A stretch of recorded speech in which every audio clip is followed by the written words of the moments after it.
poem we're going to look at today is The Prelude by William Wordsworth. As always, we'll start by talking a little bit of context about William Wordsworth and the Romantics, then start by looking at, when we look at the poem, by looking at the title, then the narrative voice, and then the rhyme and the rhythm. Then I'll read the poem, and after I've read the poem once through, we'll then start annotating the poem. So William Wordsworth was a Romantic, often known as the father of the Romantics. The aspect of Romanticism that's important for this poem in particular is the notion of the sublime. Sublime was a concept that was very important to Romantics, and it has to do with the fact that nature has this incredible impact on people. And it creates emotion, it changes your life, it affects us very deeply. So nature has this profound effect on us.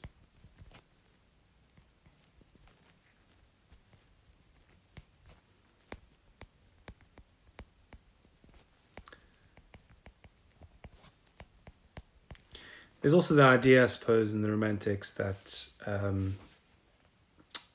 power, that nature was extremely powerful, and that we were insignificant in comparison.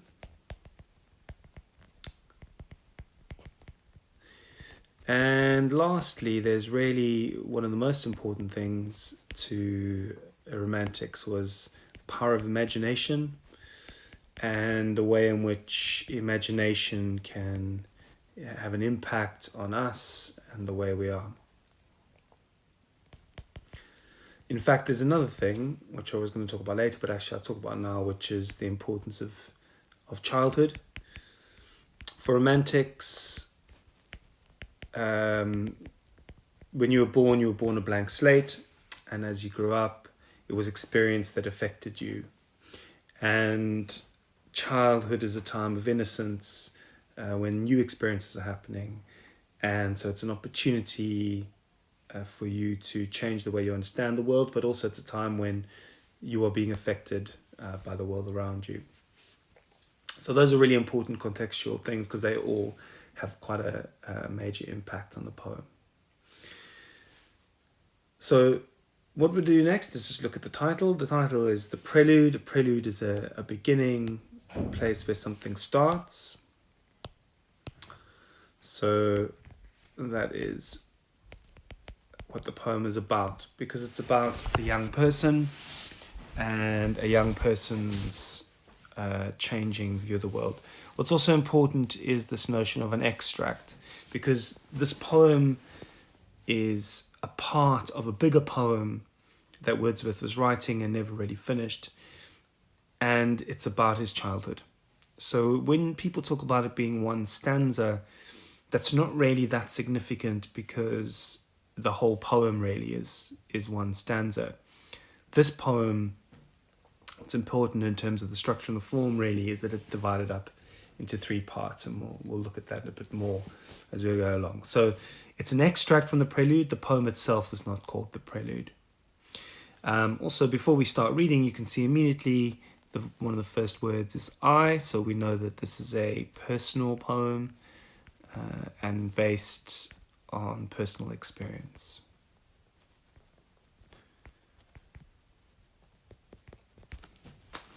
Right, so I'm going to read through the poem, and while I read it, it'd be really good just for you to be listening to the sound of it and the way in which it sounds as you're reading, as it's being read, because that is affected by the rhyme and the rhythm that Wordsworth creates. One summer evening, led by her, I found a little boat tied to a willow tree within a rocky cove, its usual home. Straight I unloosed her chain, and stepping in, pushed from the shore. It was an act of stealth and troubled pleasure, nor without the voice of mountain echoes did my boat move on, leaving behind her still, on either side, small circles glittering idly in the moon until they melted all into one track of sparkling light. But now, like one who rose proud of his skill to reach a chosen point with an unswerving line, I fixed my view upon the summit of a craggy ridge. the horizon's utmost boundary. Far above was nothing but the stars and the grey sky. She was an elfin pinnace. Lustily I dipped my oars into the silent lake, and as I rose upon the stroke, my boat went heaving through the water like a swan, when, from behind that craggy steep till in the horizon's bound, a huge peak, black and huge, as if with voluntary power and instinct, upreared its head. I struck and struck again, and growing still in stature, the grim shape towered up between me and the stars, and still, for so it seemed, with purpose of its own, and measured motion like a living thing, strode after me. With trembling oars I turned, and through the silent water stole my way. Back to the covert of the willow trees. There in the mooring place I left my bark, and through the meadows homeward went, in grave and serious mood. But after I had seen that spectacle, for many days my brain worked with a dim and undetermined sense of unknown modes of being. O'er my thoughts there hung a darkness, call it solitude or blank desertion. No familiar shapes remained, no pleasant image of trees, of sea or sky, no colours of green fields, but huge and mighty forms that do not live like living men, moved slowly through the mind by day, and were a trouble to my dreams. So there's 3 parts to the poem, which we'll come to in a moment. But let's just talk a bit through the rhyme and the rhythm. So the poem, as you would have noticed, is written in blank verse. And this blank verse creates a kind of narrative style.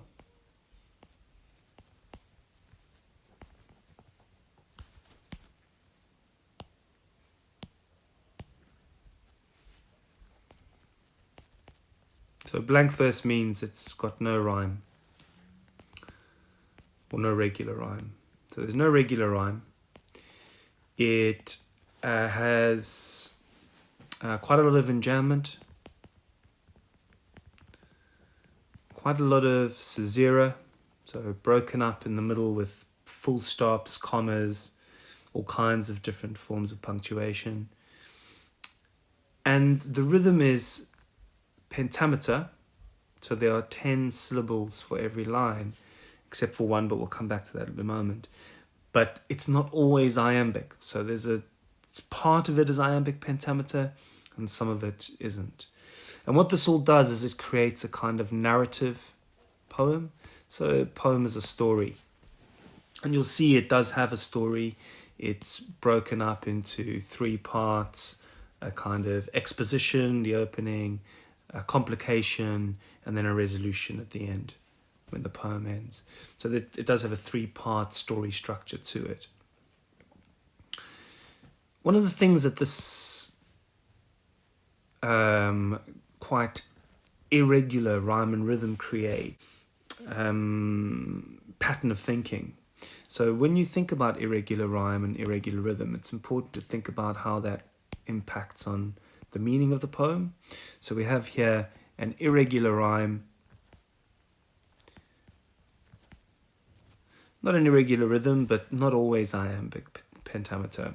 So what that does is it's quite weak. And this is a poem about a child. A child is weak, a child is small, a child is innocent. And what you have again is a kind of a poem about anxiety, which is irregular. So it creates an irregular mind.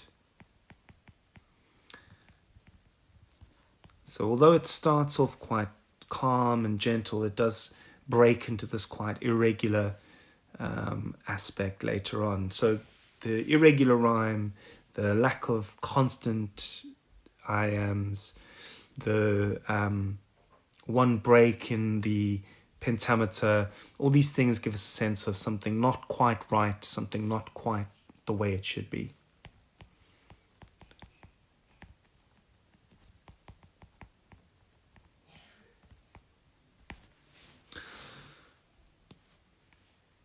So that's the rhyme and the rhythm. A poem, as we'll allude to, and I'll talk a bit more about in a moment, it does have 3 parts, and we'll get to that in a moment.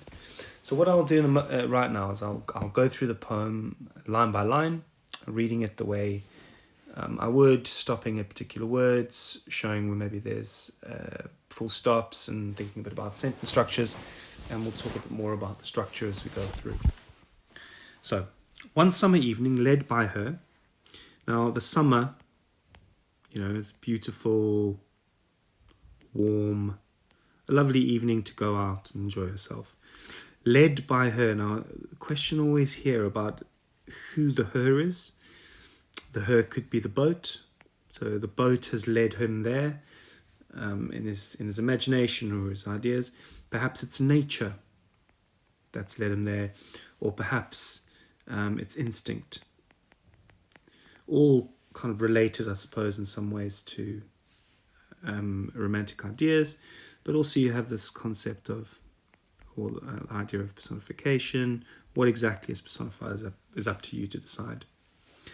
One summer evening, led by her, I found a little boat tied to a willow tree within a rocky cove, its usual home. I suppose the word found, as if he didn't know it was going to be there. But obviously, in order to get there, you'd have to have known the boat was there. Sounds a bit like a childhood excuse. I just happened to see it. Within a rocky cove, its usual home, because obviously its usual home means he knew the boat was going to be there. So he goes to this boat. He's a little boy. It's late at night. He shouldn't really be there. So at the beginning of that next sentence, which he starts off, straight iron loosed her chain. Now that could be, it alludes to the notion of everywhere man is in chains, of Rousseau, but also Blake's idea of being in chains. So what is it that he's loosing? Is it nature that he's given, that he's loosed? Or is it just the boat? But either way, he's given something freedom. So he's taken away the chain, the thing that was binding it, keeping it from its freedom.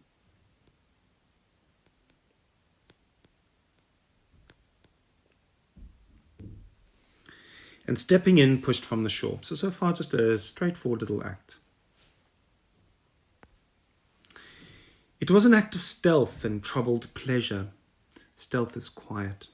But the troubled pleasure is an interesting oxymoron, if you want. It doesn't have to be, but it could be seen as one. Troubled pleasure, I've always imagined just the kind of pleasure a child feels at doing something wrong. The enjoyment at misbehavior.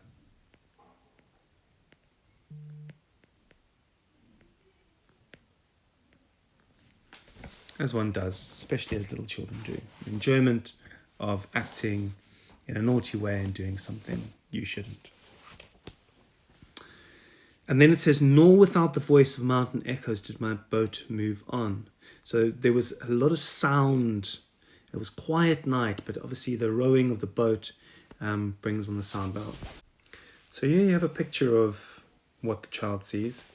At the beginning, we have him rowing out, and he can just see this bit of rock here as he slowly moves out.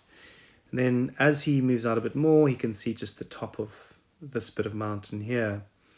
And then by the third time, suddenly this mountain, as he maybe pulls on the oars and comes out further, suddenly the mountain comes up. And then by the fourth picture, you can see the mountain is a massive and distant, but it's suddenly become much bigger. So looking at that picture, you can see what's happening. He's rowing. It's at night time. There's a large moon. The moon is shining on the lake, and the moon would be creating this kind of silvery pattern on the lake where it shines, and that's going to be important in a moment. And remember as well that as he pulls the oars, he goes forward, but his back is to the direction that he's going, and he's looking at the mountain in front of him as he moves away from the mountain, as you can see in the picture. So the sound of the water as he's rowing is making these echoes around all the mountains that are around him.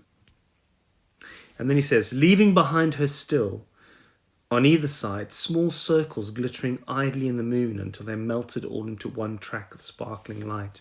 So there's this really quite beautiful image of sparkling sunlight in the water. And what you can imagine is the oars. As the oars get pulled up, water drips off the end of them. As they splash into the water, they create ripples. And so the sunlight, this moonlight, the silvery moonlight that's shining on the lake is creating this beautiful patterns of almost diamond-like silvery colours all around the boat. And that, again, then he talks about an elfin pinnace in a moment. And so there's this kind of magical feel about it. But now, like one who rows proud of his skill, to reach a chosen point with an unswerving line, I fixed my view upon the summit of a craggy ridge. So the horizon's utmost boundary. So at that moment, he was rowing and just maybe looking forward. Now he looks up and he looks at this mountain above. And that was where he saw the picture. He just sees that bit of mountain at the moment. To reach, I fixed my view upon the summit of a craggy ridge, the horizon's utmost boundary, far above. Now this is an important line because this line 15 has 11 syllables in it. And I suppose the question is, why would he have 11 syllables? I suppose he's breaking a boundary, as he is as a child, breaking a boundary, doing something he shouldn't be doing. It's something beyond the normal that he's about to experience, so something strange. Far above was nothing but the stars and the grey sky, and then we have a full stop to finish that sentence, which began with, but now like one who rose. She was an elfin pinnace, and there, just that sense of him being childlike, of him being a boy, innocent. He's rowing out in this little boat, and he imagines he's on a fairy boat with this beautiful diamond-like water around him. Lustily, I dipped my oars into the silent lake. So he's so excited and enjoying it so much that he plunges the oars into the water and pulls back to kind of create this. It gives a sense of his excitement.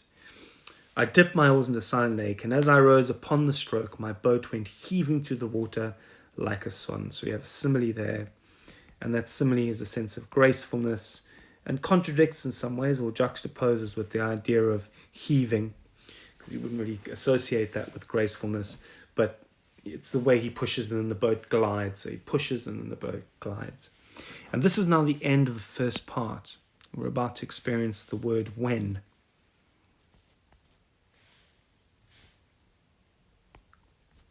And that is the end of part 1. So you could call that the first part. When from behind that craggy steep till then the horizon's bound, a huge peak, black and huge. And we have this repetition of this word huge here. And it's almost as if he can't think of another word, as if language breaks down.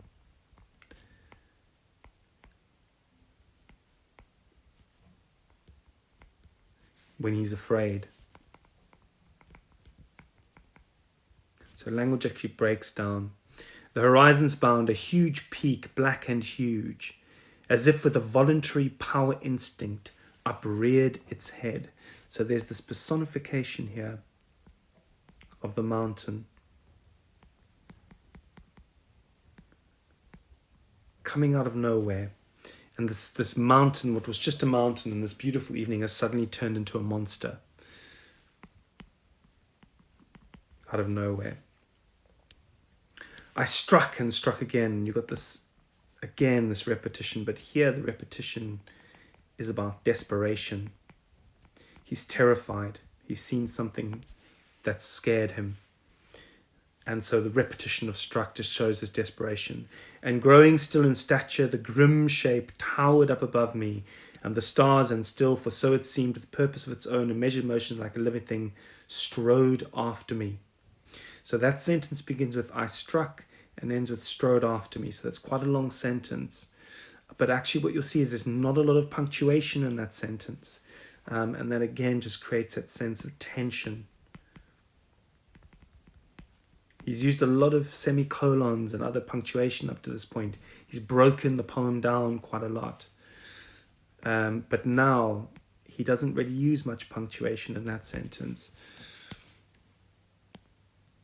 So you might want to make a note of that there's, there's this kind of lack of there's a lot of punctuation up to here in the first part. Well, the colour's not very visible.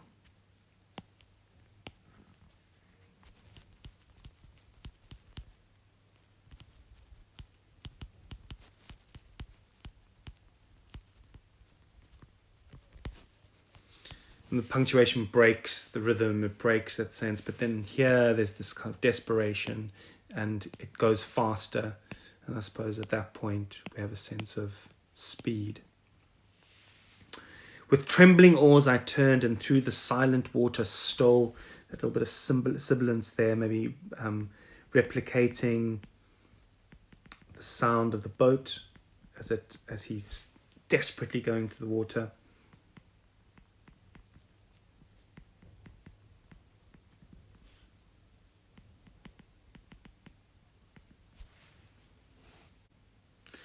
Back to the covert of the willow trees. There in the mooring place, I left my bark. A bark is just another word for a boat. We've seen that in Shakespeare as well. And through the meadows homeward went in grave and serious mood. And it is there that the second bit ends. You could end it a bit earlier if you wanted, but there's the second bit ending, and that would have been your complication, the mad part. And finally we get to the third part where he muses and thinks and is impacted and affected by what he's seen. But after I had seen that spectacle for many days, my brain worked with a dim and undetermined sense of unknown modes of being. With this dim, undetermined days, brain, lots of plosives and plosive alliteration.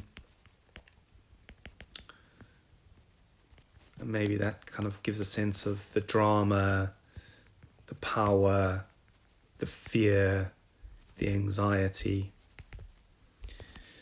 O'er my thoughts there hung a darkness, there's that D again, call it solitude or blank desertion. No familiar shapes remained, no pleasant images of trees, of sea or sky, no colours, this repetition of no.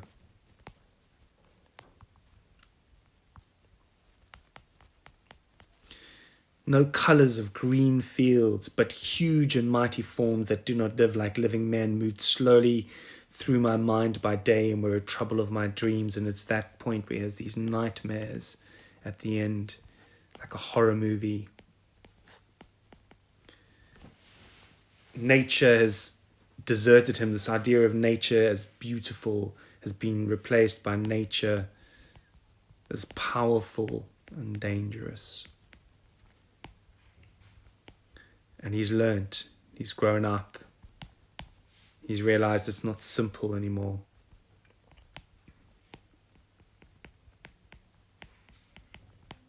It's not just fairies. It's monsters too. And nature can be a monster. And that's when the poem becomes about the psychological impact of the unease, which reflects some of that rhyme and rhythm we spoke about before. That's it.